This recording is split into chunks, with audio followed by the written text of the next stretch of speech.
ప్రపంచం మంటల్లో ఉంది.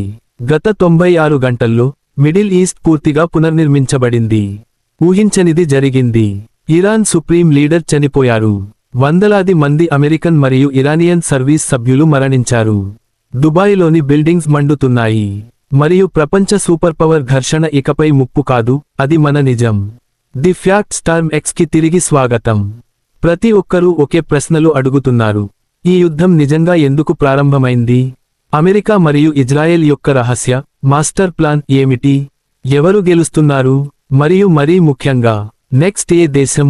ఈరోజు న్యూస్ మరియు భయం ద్వారా కత్తిరించి మీకు కఠినమైన నిజాలను తీసుకువస్తున్నాము. మేము ఈ యుద్ధానికి కారణాలు, ఆయుధాలు, చంపబడిన నాయకులు మరియు భవిష్యత్తును కవర్ చేస్తున్నాము. దీనిలోకి ప్రవేశిద్దాం. పేలుడును అర్థం చేసుకోవడానికి మీరు టిండర్బాక్స్ను అర్థం చేసుకోవాలి. ఇది రాత్రికి రాత్రే జరగలేదు. అధికారికంగా టార్గెట్ ఫిబ్రవరి 2026లో స్విట్జర్లాండ్లోని జెనీవాలో జరిగిన చివరి ప్రయత్న అణు చర్చలు విఫలమవడమే. యుఎస్ మరియు ఇరాన్ చర్చలు జరుపుతున్నాయి. కానీ యుఎస్ ఇరాన్పై చెడు విశ్వాసంతో చర్చలు జరుపుతోంది అని ఆరోపిస్తూ ఇరాన్ చర్చల నుండి బయటికి వచ్చింది. రీజన్ 1 అణు ముప్పు. యుఎస్ మరియు ఇజ్రాయెల్ ప్రకారం ఇరాన్ యొక్క అత్యంత సమృద్ధమైన యురేనియం నిల్వ ఇప్పుడు బహుళ అణ్వాయుధాలను ఉత్పత్తి చేయడానికి తగినంత పెద్దదిగా ఉంది. ఇజ్రాయెల్కు అణ్వాయుధాలతో కూడిన ఇరాన్ అనేది వారు అంగీకరించలేని ఒక threat. Reason 2 axis of resistance. US ఇరాన్ను మిడిల్ ఈస్ట్లో ప్రధాన అస్థిరపరిచే శక్తిగా భావిస్తుంది.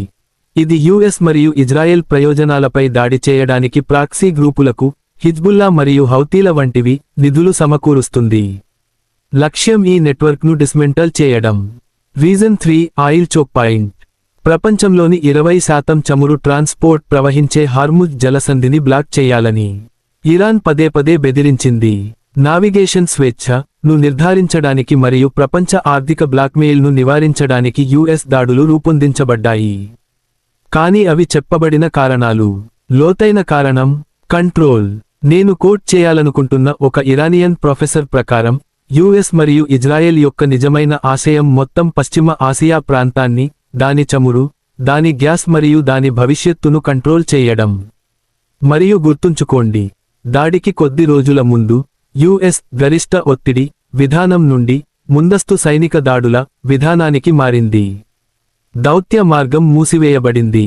ఫిబ్రవరి 28, 2026న యుఎస్ మరియు ఇజ్రాయెల్ సంయుక్త సైనిక ఆపరేషన్ను ప్రారంభించాయి. దాని కోడ్ పేరు ఆపరేషన్ ఎపిక్ ఫ్యూరీ. ఇది కేవలం ఒక చిన్న దాడి కాదు. ఇది ఇరానియన్ పాలనను కొలాప్స్ చేయడానికి మరియు దాని సైనిక శక్తిని నాశనం చేయడానికి ఒక సమన్వయ ప్రచారం. ఈ యుద్ధంలో ఉపయోగించబడుతున్న ఆయుధాలను చూద్దాం. యుఎస్ఏ మరియు ఇజ్రాయెల్. జెట్లు, F-35 స్టెల్త్ ఫైటర్లు, F-15E స్ట్రైక్ ఈగల్స్. ఇవి కమాండ్ సెంటర్లు మరియు ఎయిర్ డిఫెన్స్లను హిట్ చేయడానికి ఇరాన్లో లోతుగా చొచ్చుకుపోవడానికి ఉపయోగిస్తారు. మందుగుండు సామాగ్రి, ప్రెసిషన్ గైడెడ్ బంకర్ బస్టర్లు, గట్టిపడిన సౌకర్యాలలో నాయకులను చంపడానికి క్రూయిజ్ క్షిపణులు, మరియు ఎయిర్ లాంచ్ బాలిస్టిక్ క్షిపణులు. యుఎస్ఏ మరియు ఇజ్రాయెల్. వ్యూహం, శత్రువును బ్లైండ్ చేయడానికి మొదట ఎయిర్ డిఫెన్స్ సిస్టంలను తొలగించడం. ఇరాన్. డ్రోన్లు వావ్లు షో యొక్క స్టార్ షాహెడ్ -136. ఇది సూసైడ్ డ్రోన్ లేదా లాయిటరింగ్ మందుగుండు సామాగ్రి. వారు ఒక్క యుఏఈ పైనే 541 డ్రోన్లను ప్రయోగించారు. క్షిపణులు, యుఎస్ బేస్లు మరియు ఒక అమెరికన్ ఎయిర్క్రాఫ్ట్ క్యారియర్ను లక్ష్యంగా చేసుకున్న బాలిస్టిక్ క్షిపణులు. అయితే ఏ హిట్ అయినా యుఎస్ ఖండించింది. యుద్ధానికి మానవ వ్యయం ఉంటుంది, మరియు ఇది వినాశకరమైనది.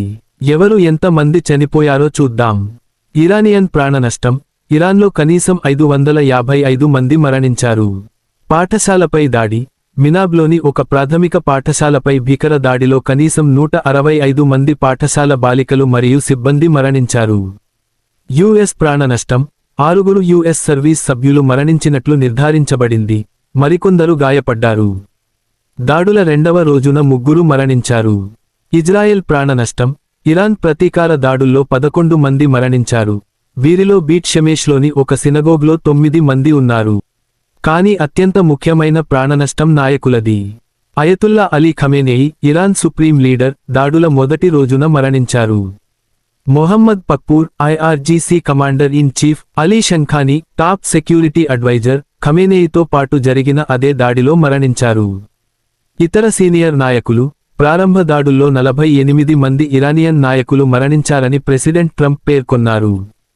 ప్రెసిడెంట్ ట్రంప్ ఫాక్స్ న్యూస్తో మాట్లాడుతూ, మరియు నేను కోట్ చేస్తున్నాను, మాస్టర్ ప్లాన్ ఏమిటి? ఇరాన్ ఇప్పుడు దుబాయ్ మరియు ఇతర గల్ఫ్ రాష్ట్రాలపై ఎందుకు దాడి చేస్తోంది? ఇది వ్యూహాత్మకంగా మారే చోటు. American Israel plan 1. శిరచ్ఛేదం, గందరగోళం మరియు అధికార శూన్యతను సృష్టించడానికి నాయకత్వాన్ని చంపడం. 2.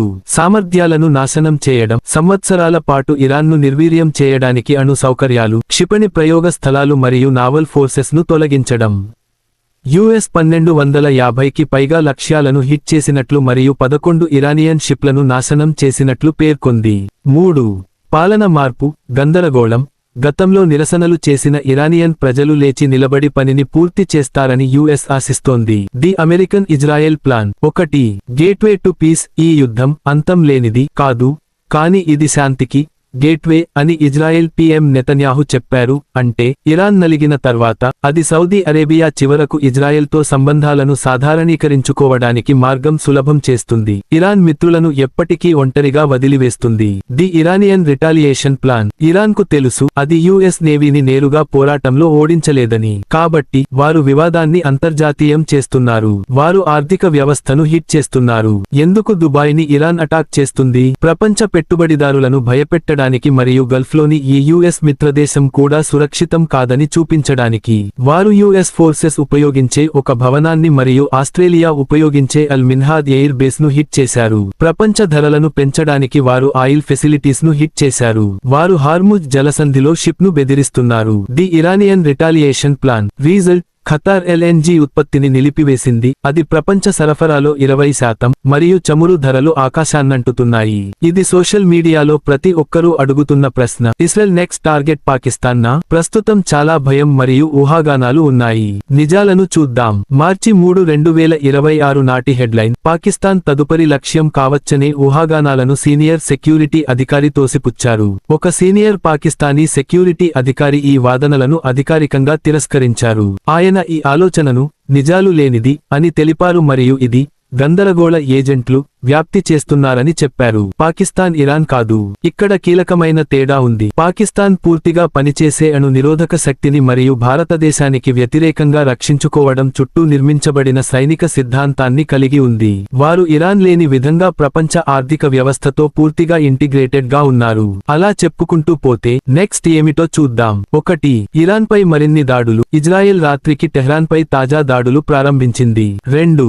లెబనాన్లో హిజ్బుల్లా, ఇజ్రాయెల్ ఇప్పటికే బీరూట్లో హిజ్బుల్లాపై భారీగా దాడి చేస్తోంది. రెండవ ఫ్రంట్ను తెరుస్తోంది.